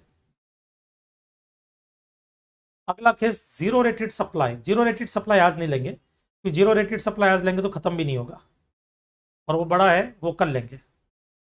Electronic cash ledger. Electronic cash ledger में अगर कोई रिफंड आपका बचता है, सीधा केस 4 पे आ रहा हूं, तब आपको रिफंड मिल जाएगा। तो यहां पर एक्ट क्या बोलता है? एक्ट क्या बोलता है? प्रोविजन क्या बोलता है इलेक्ट्रॉनिक कैश लेजर के केस में? प्रोविजन बोलता है भाई इलेक्ट्रॉनिक कैश लेजर में रिफंड मिल जाएगा। कितना मिल जाएगा? इधर आ जाओ। कि मान लो ये मेरा इलेक्ट्रॉनिक कैश लेजर है, एक अमेंडमेंट भी है इसमें बेटा, वो भी समझ लेना। अब इसमें पैसा कहां से आएगा? मान लो ये है गवर्नमेंट, ये है ई कॉमर्स ऑपरेटर, बराबर है, और ये मेरा बैंक अकाउंट है।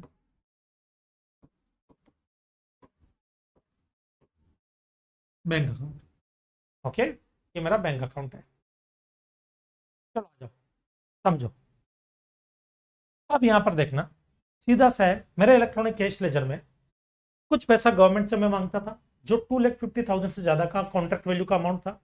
तो गवर्नमेंट ने जब मुझे पेमेंट किया, तो बाकायदा उन्होंने टीडीएस काटा।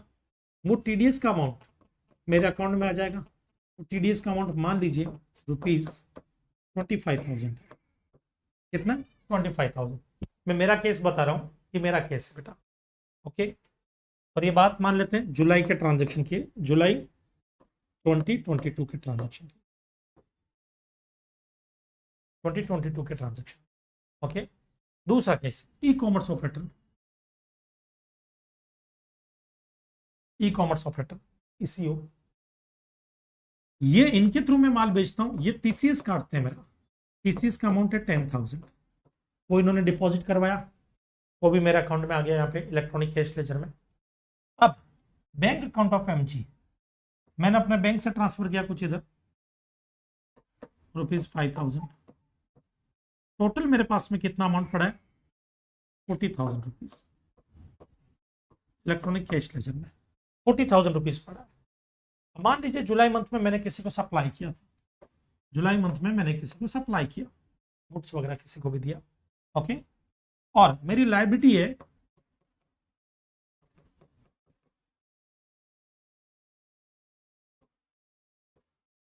$35,000 की, जिसमें से मेरे पास में मान लीजिए आईटीसी पड़ा था 5,000 का।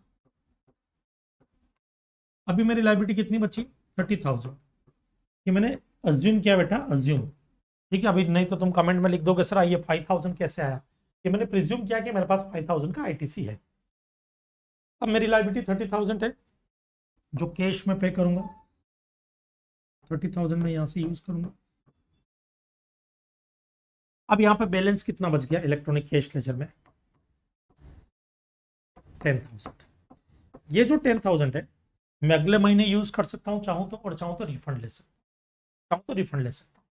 अब एक्ट क्या बोलता है, इसके रिफंड के लिए आपको अलग से कोई फॉर्म भरने की जरूरत नहीं है, आप सिर्फ अपना रिटर्न फाइल करो, ऑटोमेटिक आपके अकाउंट में आ जाएगा पैसा। क्या है, ऑटोमेटिक आपके अकाउंट में आ जाएगा। ओके, समझ में आया, ऑटोमेटिक आपके अकाउंट में आ जाएगा। चलो अब इधर देखो ध्यान से, ये जो 10,000 है ये ऑटोमेटिक बैंक अकाउंट में आ जाएगा। ये उन्होंने बोला, बट रियल में ऐसा कुछ नहीं होता बेटा, कुछ नहीं होता, ऑटोमेटिक गवर्नमेंट कुछ भी नहीं देती है, बराबर है। अगर स्वर्ग जाना है तो खुद को ही मरना पड़ेगा बेटा, दूसरे के मरने से स्वर्ग नहीं मिलने वाला है। हमको रिफंड लेना तो हमको खुद को ही फॉर्म भरना पड़ेगा, डिपार्टमेंट चला करके नहीं देने वाला बेटा रिफंड यहाँ पर। और उस फॉर्म को नाम दे दिया गया RFD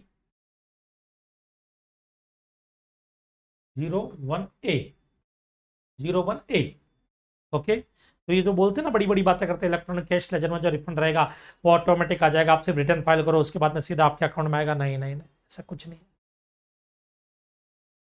मोदी जी ने बोला मेरे प्यारे भाइयों बहनों, जैसा कि आप लोगों ने देखा है कि हम इलेक्ट्रॉनिक कैश लेजर का रिफंड सीधा आपके अकाउंट में डाल देंगे, वो आपका पैसा है मेरे प्यारे भाइयों बहनों।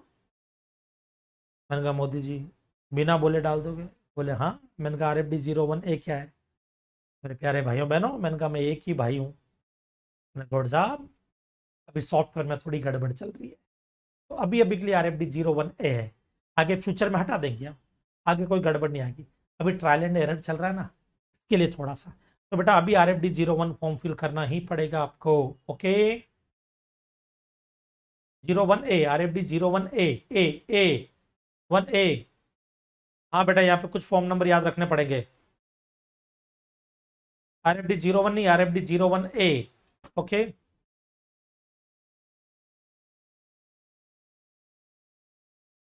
शशांक जी आप अभी जागे हो सर, रिसिपिएंट को डबल बेनिफिट मिल रहा है। अब आ जाओ इधर, समझो। अब आते हैं नेक्स्ट केस। नेक्स्ट केस है रिफंड वाउचर का। रिफंड वाउचर के केस में भी आपको रिफंड मिलता है। ये रिफंड वाउचर का केस क्या जरा देखते हैं, समझते हैं, आ जाओ।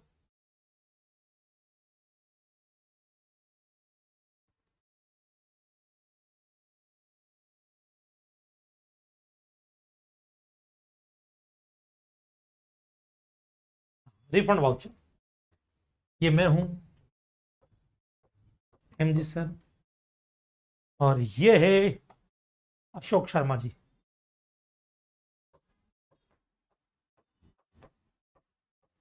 अशोक जी मेरे पास में आते हैं दिसंबर मंथ में,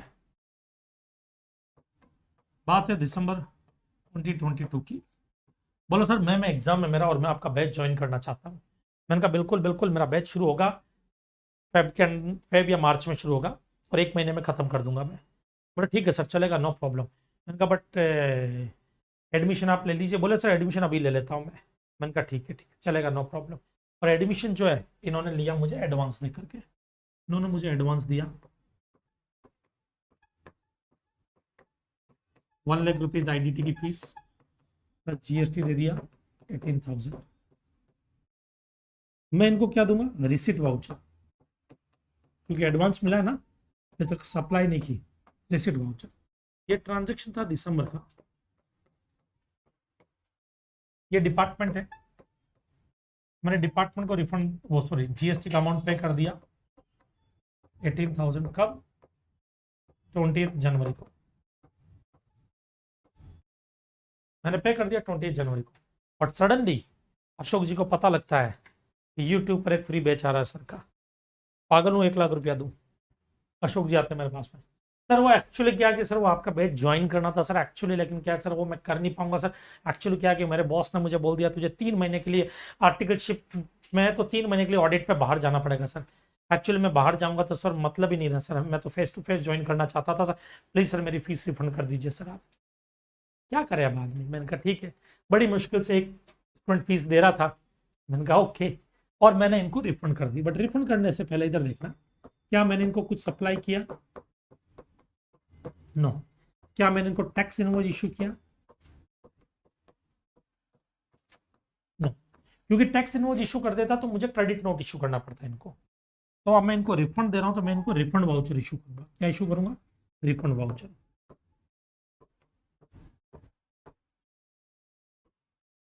उसमें मैं लिखूंगा कि मैं 1 लाख रुपया इनको रिफंड दे रहा हूं, साथ में 18,000 का जीएसटी भी रिफंड दे रहा हूं, 1,18,000 में इनको पे कर रहा हूं, 1,18,000 में इनको पे कर रहा हूं।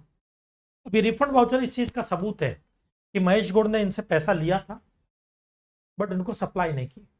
अब मैं डिपार्टमेंट के पास गया, ये डिपार्टमेंट, मैंने कहा देख भाई डिपार्टमेंट, तुझे मैंने ये 18,000 पे किया ना, बोले हाँ। मैंने कहा ये मुझे वापस दे दे, बोले क्यों। मैंने कहा भाई देख डिपार्टमेंट, यहाँ पे प्रॉब्लम ये है कि 18,000 जो मैंने तुझे पे किया था उसकी मैंने सप्लाई दी नहीं है। वो बंदा मुझसे रिफंड लेकर के चला गया 1 लाख, और साथ में 18,000 भी। मिस्टर अशोक आए थे और रिफंड लेकर के गए। बोले मैं कैसे मान लूँ, मैंने कहा ये रिफंड वाउचर, सबूत, ये रिफंड वाउचर। बोले ओके ओके ओके। उस केस में फिर रिफंड वाउचर के बेस पे डिपार्टमेंट मुझे वापस से रिफंड कर देगा मेरा 18,000 जो मेरी पॉकेट से गया था। ओके, समझा।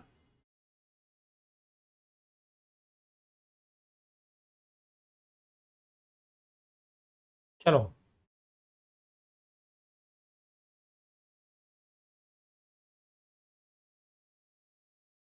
नेक्स्ट आते हैं बेटा, tax wrongly collected and paid.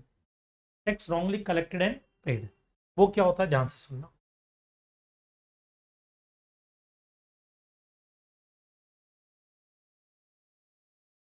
इधर देखो,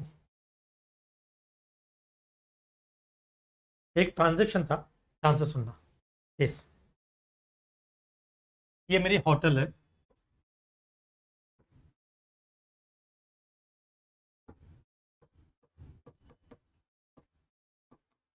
मुंबई। ये दिल्ली के एक कस्टमर आए मेरे पास में, दिल्ली से आए, मुंबई आए थे, और बोले कि मुझे इस होटल में स्टे करना है। मैंने कहा ओके, तो कस्टमर हम दिल्ली के ले लेते हैं, किसको लें भाई, कौन आना चाहता है एग्जाम्पल में बता दो।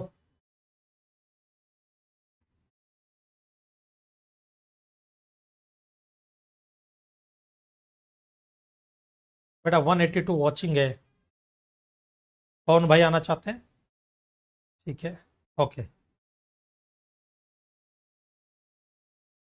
पवन भाई का केस लेते हैं, आ जाओ पवन भाई को लेते हैं। ये पवन भाई है,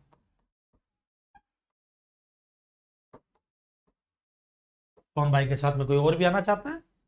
हाँ पवन भाई को ले लिया, कोई और है, गणेश, गणेश तो हर जगह पे आएगा। ये बिज्जू बाबू कौन लिखता है, बिज्जू बाबू, प्रतीक, प्रतीक का ही ले लेते हैं एग्जाम्पल, ये प्रतीक भी है। आओ अब यहाँ पर प्रतीक और गणेश दोनों, नहीं पवन, प्रतीक और पवन, पीपी। अरे वाह क्या कोइंसिडेंस है। ये मैं एम जी, पीपी मेरे पास में आते हैं, और आकर के पवन बोलता है मुझे आकर के वो रूम चाहिए था, रूम मिलेगा क्या, रूम, तो मैंने कहा हाँ, तो आप इधर उधर क्यों देख रहे हो, मिल जाएगा। कितने लोगों? तो मैंने कहा कितने घंटे के लिए? नहीं, होता ना कई बार कि एयरपोर्ट के पास में ना होटल मेरी, तो लोग खाली 2-4 घंटे बाद ही उनकी फ्लाइट होती है, तो खाली 2-4 घंटे के लिए आते हैं। बराबर है। तो बोले नहीं नहीं, 2-4 घंटे के लिए नहीं, हमको पूरे एक रात के लिए चाहिए पूरा। मैंने कहा ओके। अब इसमें गलत मत लेकर के जाना इन दोनों को। होटल का जो बिल बनता है वो नाइट के हिसाब से बनता है बेटा, हमेशा डे के हिसाब से नहीं बनता है, ठीक है ना। वो नाइट के हिसाब से बनता है हमेशा। ओके। आप भले सुबह दिन के 2-4 घंटे के लिए भी बुक करोगे ना बिल, वो वन नाइट के हिसाब से तैयार किया जाता है। ओके। चलो, अब इधर आ जाओ। राजीव जी का कहना स्क्रीन क्लियर शो नहीं हो रही है सर, हो रही है। अब यहाँ पर देखो, क्लियर तो है बेटा, मुझे तो साफ दिख रहा है। अब यहाँ पर दोनों जने आए, मैंने इनको होटल के लिए बुक किया। अब इधर देखना, सॉरी, होटल का रूम इनके लिए बुक किया और मैंने एक इनवॉइस बना दिया इनके नाम पर। मैंने कहा पीपी, बोले यस। मैंने कहा ये पीपी तुम्हारे नाम पे इनवॉइस है, ये वैल्यू है 1 लाख रुपीज। मतलब कोई हाई फाई रूम बुक किया इन्होंने। और मैंने कहा कहाँ के रहने वाला, बोले दिल्ली के। मैंने कहा ओके, ये IGST 18,000। मुझे सिर्फ ये बताओ बेटा कि ये IGST जो मैंने चार्ज किया है, ये सही चार्ज किया है क्या मैंने? क्या यहाँ पर IGST लगना चाहिए था क्या? क्या CGST SGST लगेगा यहाँ पर? है, बताओ।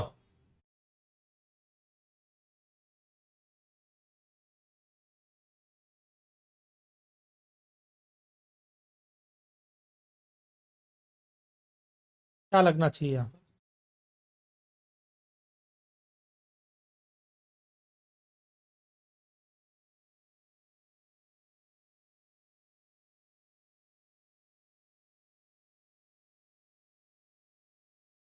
CGST SGST, अब इधर देखना, सही पकड़े आप। CGST SGST लगेगा, place of supply Mumbai, location of supply भी मुंबई, CGST SGST। बट मैंने गलती से क्या लगा दिया, IGST। बात ये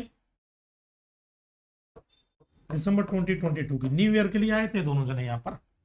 आप इधर देखना, 20 जनवरी को मैंने टैक्स पे भी कर दिया। 20 जन 23 को मैंने टैक्स पे कर दिया, पेड टू डिपार्टमेंट। क्या?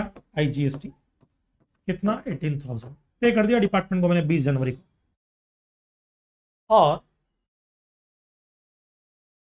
10 फेब के आसपास मुझे एक इंटीमेशन या नोटिस आता है डिपार्टमेंट का, बोले गौड़ साहब क्या कर रहे हो, IGST CGST SGST आएगा गौड़ साहब यहाँ पर।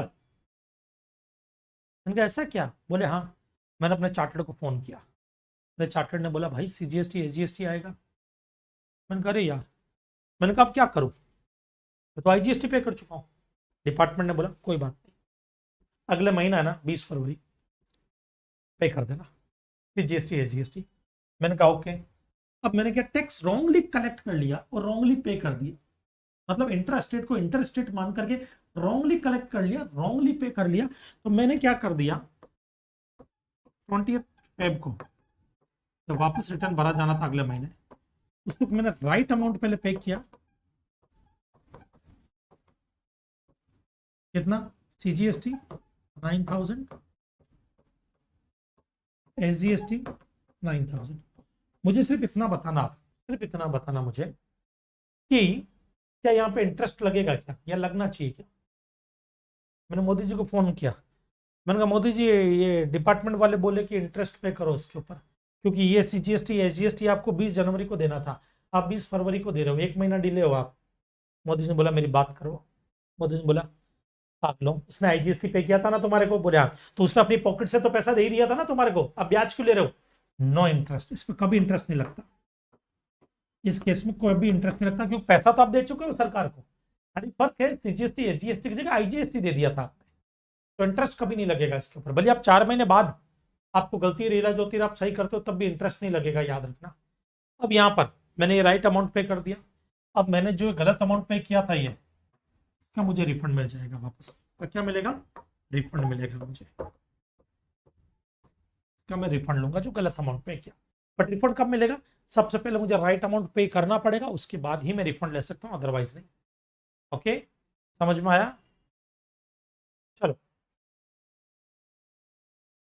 Tax wrongly collected and paid, refund of tax wrongly collected and paid to the government. Next refund basis on judgment या डिक्री और ऑर्डर।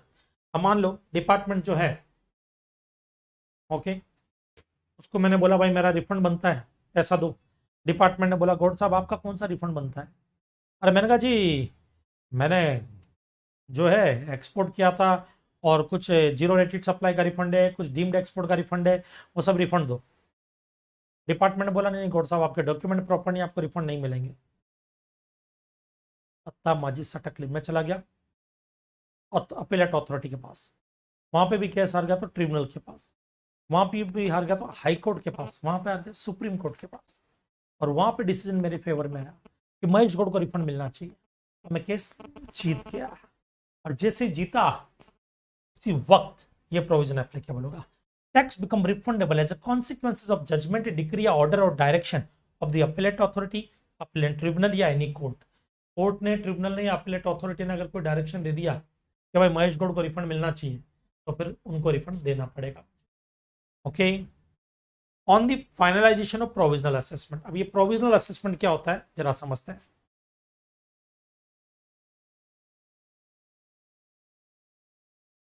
हाँ बेटा, जीएसटीआर 1 में करने से हो जाएगा।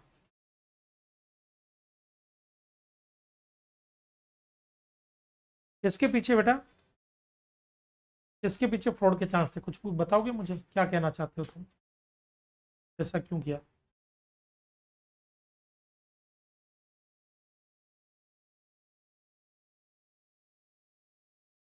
टैक्स कलेक्टेड एंड पेड, बेटा वो तो अलग अलग है ना। टैक्स कलेक्टेड और पेड में ऐसा करना ही पड़ेगा, नहीं करेंगे तो फ्रॉड के चांस नहीं है, स्टेट गवर्नमेंट के झगड़े हो जाएंगे। अब सीजीएसटी एसजीएसटी लगेगा तो 50% सेंट्रल गवर्नमेंट का, 50% महाराष्ट्र गवर्नमेंट का, बट आईजीएसटी लगा दिया, बराबर है, आईजीएसटी लगा दिया तो उसमें 50% सेंट्रल गवर्नमेंट का और 50% दिल्ली की गवर्नमेंट का माना जाएगा, जहां का प्लेस ऑफ सप्लाई ले लिया था मैंने। ओके चलो आ जाओ। मैं एक प्रोडक्ट बनाता हूँ लाल दंत मंजन, ये लाल दंत मंजन में बनाता हूँ, ये लाल दंत मंजन बना करके मैं मार्केट में बेचता हूँ, रिमूव करता हूँ। ओके, अब हुआ क्या, दो रेट चल रही है, एक ये मेडिसिन पे लगती है 5%, एक है टूथ पाउडर की,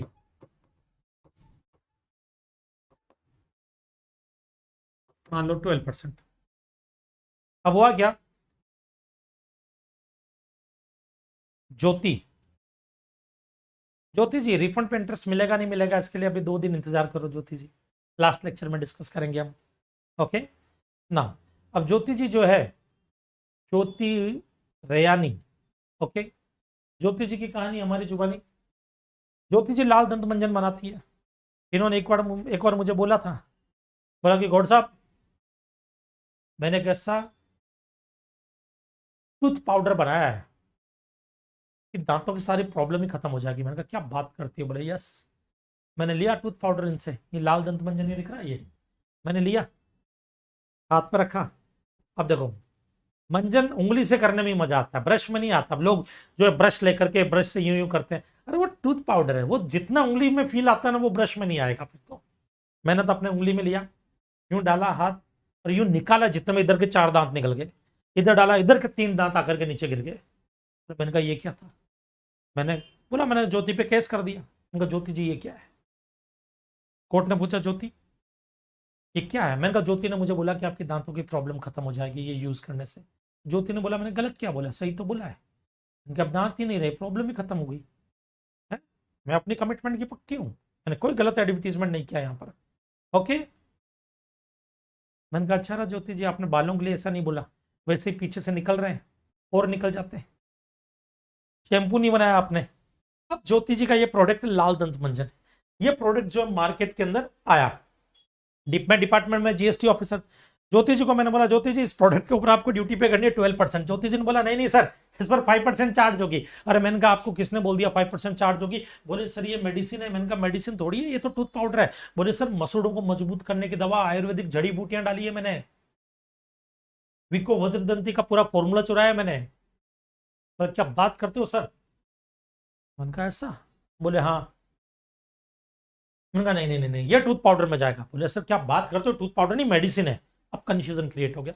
मैंने कहा एक काम करो ज्योति जी, हमको इसके सैंपल दो, हम लेबोरेटरी में टेस्ट करने के लिए भेजेंगे। 2-3 महीने 4 महीने का प्रोसेस है। जैसे रिपोर्ट आएगी उसके बाद में आप प्रोडक्ट बेचना। तो ज्योति ने क्या बोला, सर एक काम करो, आपके चक्कर में रहूंगी तो मेरी बैंड बच जाएगी, मेरे कस्टमर भाग जाएंगे, तब तक मुझे प्रोडक्ट मार्केट में ले जाने दो, आप प्रोविजनल बेसिस पे मैं आपको ड्यूटी पे कर देती हूँ। मैंने कहा डन। ज्योति प्रोविजनल बेसिस पे ड्यूटी पे करती है। ओके, क्या प्रोविजनल बेसिस पे ड्यूटी पे करती है, टैक्स पे करती है। और ज्योति ने मुझे प्रोविजनल बेसिस पे मान लो 1,50,000 का टैक्स पे कर दिया। अब फाइनलाइजेशन हुआ तो मालूम चलता है भाई ये प्रोडक्ट पे जो टैक्स बनता है वो बनता है 1,20,000 का सिर्फ। ज्योति ने एडवांस कितना दे दिया था मुझे, 1,50,000 पहले दे दिया था टैक्स टाइम पर जो देना था, जबकि टैक्स बना 1,20,000, तो मैंने एक्स्ट्रा कितना ले लिया, 30,000। तो जब प्रोविजनल असेसमेंट हुआ उस पर जो टैक्स पे करते हो प्रोविजनल बेसिस पे, अगर वो ज्यादा पे किया आपने, ज्यादा पे किया तो एक्सेस अमाउंट आपको फिर रिफंड हो जाता है। तो ये उस एक्सेस अमाउंट के लिए पॉइंट लिखा हुआ है इधर, on finalisation of provisional assessment, on finalisation of provisional assessment. जैसे मैंने 1,50,000 पे किया और फाइनलाइजेशन हुआ था 1,20,000 पे, if any tax become refundable to assessee. दूसरा purchase made by UN bodies, UN bodies हो गया या रिफंड टू टूरिस्ट हो गया, उनका केस। इधर आ जाओ, ये यूएन बॉडीज। ओके, यहां पे एक और केस लेते हैं हम।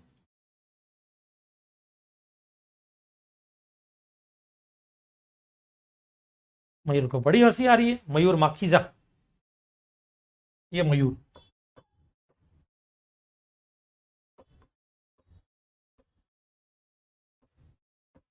मयूर माखीजा। ओके, ये यूएन बॉडीज या फॉरेन डिप्लोमेट्स है। मयूर माखीजा ने इनको कुछ गुड्स सप्लाई किया या सर्विसेज दी। ये इंडिया में रहते हैं, वैल्यू चार्ज की 10 लाख, साथ में जीएसटी भी ले लिया 1,80,000। इन्होंने फोन किया मोदी जी को, बोले मोदी जी ये क्या है, आपका इंडिया हमारे को कोई बेनिफिट ही नहीं दे रहा, हम आपके मेहमान हैं, गेस्ट हैं हम आपके, आप कोई फायदा नहीं दे रहे हो हमारे को, क्या ये सब। मतलब हम फॉरेन डिप्लोमेट्स, हम यूएसए यूके के यहाँ पे आए हुए हैं, हम कोई सामान खरीदते हैं, कोई सर्विस लेते हैं, सामने वाला हमसे जीएसटी ले लेता फटाक से। अब मोदी जी ने बोला वो मयूर है ना, पागल है, उसको समझ में नहीं आता मेहमान मेहमान क्या होते हैं। बोला मैंने उसको 2-3 बार, मेहमानों से अच्छे से पेश आया करो, कोई मेहमानों से ऐसे पेश आता है। समझा समझा के थक गया उसको, बट उसको तो कुछ समझ में नहीं आता, हमेशा के डाक अत्ता माजी सटक ली, अत्ता माजी सटक ली। बच्चा है, कौन समझाएगा उसको। एक काम करो, जो मांग रहा है उसको दे दो, आप वो दे दो, जो भी टैक्स मांग रहा है, कितना मांग रहा है, बोले 1,80, दे दो, हम आपको रिफंड कर देंगे, घबराओ मत, हम देंगे आपको रिफंड। बोले ठीक है। अब ये मयूर ने डिपार्टमेंट को जमा कराया ये पैसा 1,80,000। ये लोग जब अपना यूआईएन नंबर यूज करके रिटर्न फाइल करेंगे तो डिपार्टमेंट इनको रिफंड दे देगा 1,80,000 का, रिफंड दे देगा 1,80,000 का। ओके, समझा।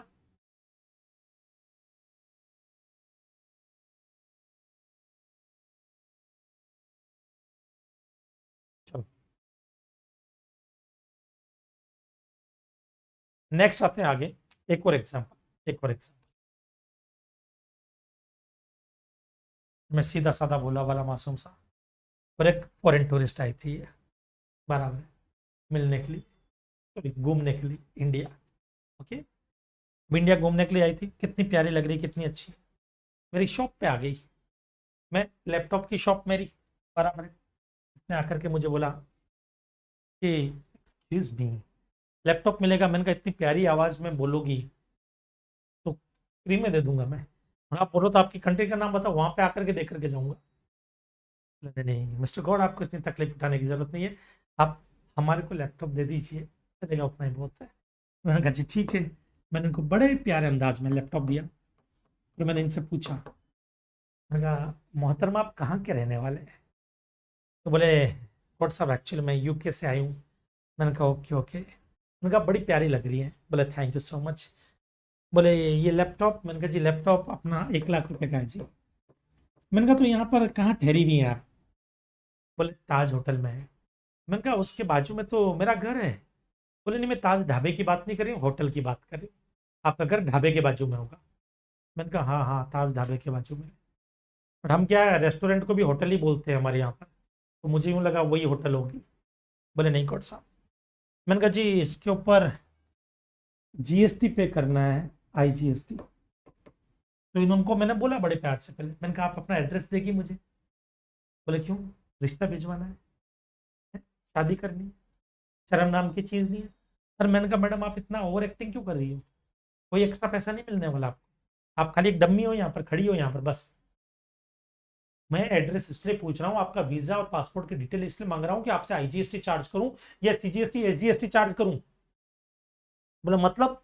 मैंने कहा अगर आप फॉरेन टूरिस्ट है तो मैं आपसे IGST चार्ज करूंगा, और अगर आप फॉरेन टूरिस्ट नहीं है तो मैं तो मुंबई का मुंबई में सप्लाई कर रहा हूं, मैं CGST SGST चार्ज करूंगा यहाँ पर। बोले तो इससे मेरा क्या फायदा? मैंने कहा आपको तो उतना ही पैसा देना है, IGST 18,000 लूंगा, CGST SGST लूंगा तो 9,000 लूंगा। बट आपको एक फायदा है, आप अगर मुझे IGST पे करते हैं और आप अगर फॉरेन टूरिस्ट हैं तो आपको मुझे 18,000 पे करके जाना है, और ये 18,000 मैं डिपार्टमेंट को पे कर दूंगा।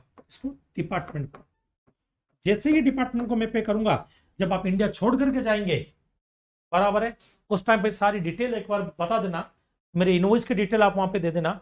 आपको वहां पे पोर्ट पे जो कस्टम अथॉरिटी होती है और जो GST डिपार्टमेंट के लोग होंगे वो आपको रिफंड कर देंगे। ये अमाउंट 18,000 क्या कर देंगे, फॉरेन टूरिस्ट को रिफंड कर दिया जाता है। रिफंड, और रिफंड IGST का ही मिलता है फॉरेन टूरिस्ट के केस में, क्योंकि एक्सपोर्ट हो गया ना ये लैपटॉप, एक तरह से तो इंडिया के बाहर जाने वाला, भले मैं डिलीवरी यहाँ पे दे रहा हूँ, ये लेकर के तो इंडिया के बाहर ही जाएगी, इंडिया छोड़ करके तो जाए, इंडिया में छोड़ करके तो जाने से रही। तो इस केस के लिए ये मुझे IGST पे करती है, और जब ये इंडिया के बाहर जाती है तो ये साबित करते हैं कि देखो देखो पोर्ट पर, ये देखो महेश बोर्ड से जो लैपटॉप लिया अभी भी मेरे पास में, मैं लेकर के जा रही हूँ इसको, देखो। तब डिपार्टमेंट्स को 18,000 रिफंड कर देगा। ओके,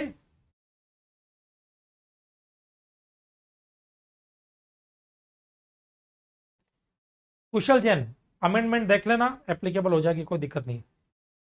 गणेश जी, रिफंड का रीजन अब समझ में आ गया, एक्सपोर्ट हो रहा ना, ये एक तरह से एक्सपोर्ट ही तो है।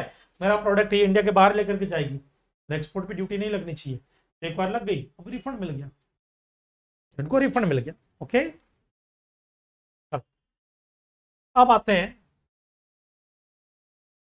रिफंड टू टूरिस्ट के बाद में एक केस आता है और रिफंड का, वो होता है अगर कभी भी गलती से आप एक्सिस पेमेंट कर देते हो तो उस केस में आप रिफंड ले सकते हो, एक्सिस पेमेंट के केस में आप रिफंड ले सकते हो। ओके ओके, एक्सिस पेमेंट के केस में रिफंड ले सकते हो ना। रिफंड के लिए एक चीज और बोली गई है, कम से कम 1,000 रुपया होना जरूरी है तो ही रिफंड मिलेगा। 1,000 रुपये से कम का रिफंड रहा तो डिपार्टमेंट रिफंड नहीं देता है। 1,000 रुपये से कम का रिफंड CGST का है, 1,000 SGST, IGST तो 2,000। 1,000 रुपये का रिफंड होना बहुत जरूरी है, बराबर है। मान लीजिए 999 का रिफंड है तो आपको रिफंड नहीं मिलेगा। Point number 2, electronic cash ledger पे ये प्रोविजन नहीं लगेगा।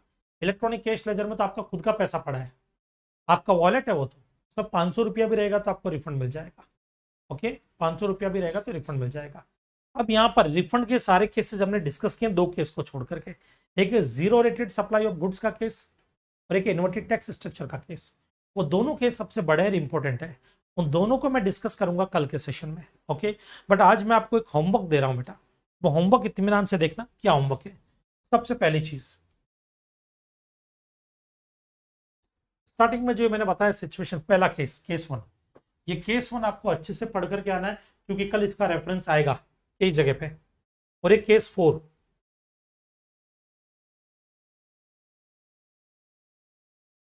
Deemed export, case 3 sorry, deemed export, case 3 deemed export. इसको एक बार पढ़ करके आना, इसका जो एग्जाम्पल मैंने बताया वो देख करके आना। ये पढ़ करके आओगे, देख करके आओगे तो कल का कॉन्सेप्ट समझना इजी रहेगा। Zero rated supply of goods, zero rated supply of service के केस में मैं आपको इतनी गारंटी दे सकता हूं कि कल जब मैं आपको वो पढ़ाऊंगा और जब लॉजिक समझाऊंगा, उसके बाद जो क्वेश्चन अब तक आपसे सोल्व नहीं होते थे रिफंड चैप्टर के, वो क्वेश्चन आप खुद सोल्व कर लोगे, खुद सोल्व कर लोगे। ओके, अभी अपने जब तक भागवत पुराण चल रही है अपने घर पे बेटा यहाँ पर, तब तक क्लासेस 7:30 to 9 रहेगी अपनी। ओके,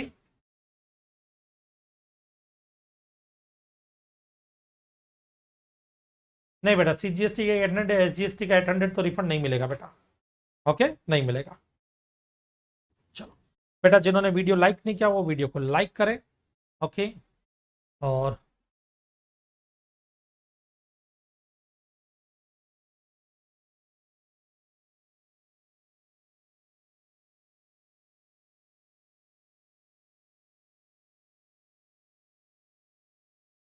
चार लाइनें जाते जाते। सपने उनके पूरे होते हैं जिनके सपनों में जान होती है। सपने उनके पूरे होते हैं जिनके सपनों में जान होती है। पंख लगाने से कुछ नहीं होता, हौसलों से उड़ान होती है। मिलते हैं हम हमारे नेक्स्ट सेशन में बेटा। ओके, तब तक के लिए जय हिंद, जय भारत। और कोई भी डाउट अगर आपका हो तो वो डाउट आप टेलीग्राम चैनल में पोस्ट कर देना। मैं लेट नाइट में या अर्ली मॉर्निंग में जैसा भी टाइम मिलेगा आपको रिप्लाई करूंगा। अभी थोड़ा सा समझ सकते हैं कि शेड्यूल बहुत टाइट चल रहा है, तो रिप्लाई में अगर कोई थोड़ा लेट हो जाए तो आप पैनिक मत होना। और अगर किसी का छूट जाता है रिप्लाई तो वापस से एक बार टैग कर देना मुझे। ओके सर, CGST का 1000 है, SGST का 800। CGST का रिफंड ले लेना बेटा, SGST का नहीं मिलेगा। ओके, SGST का नहीं मिलेगा। हर एक हेड का 1000 होना चाहिए। ओके, कुछ नया सुनाऊं? कुछ नया सुनाऊं तो पेरेंट्स के लिए सुन लो। एक नया नया सुनाते हैं, एकदम तड़कता भड़कता। ओके, आपने पहले कभी नहीं सुना होगा। दुख सहना माँ बाप की खातिर, फर्ज है अपना, एहसान नहीं। ये लोग बोलते ना हम हमारे पेरेंट्स के लिए इतना कर रहे हैं, तो हम एक तरह से उन पे एहसान कर रहे हैं, हम उनको अपने पास रख रहे हैं। तो सबसे पहली चीज है कि भाई हमारी औकात भी नहीं कि हम उनको अपने पास में रखें, हम उनके पास में रहते हैं। तो दुख सहना माँ बाप की खातिर फर्ज है अपना, एहसान नहीं। कर्ज है इनका अपने सर पर, भिक्षा या कोई दान नहीं। दुख सहना माँ बाप की खातिर फर्ज है अपना, एहसान नहीं।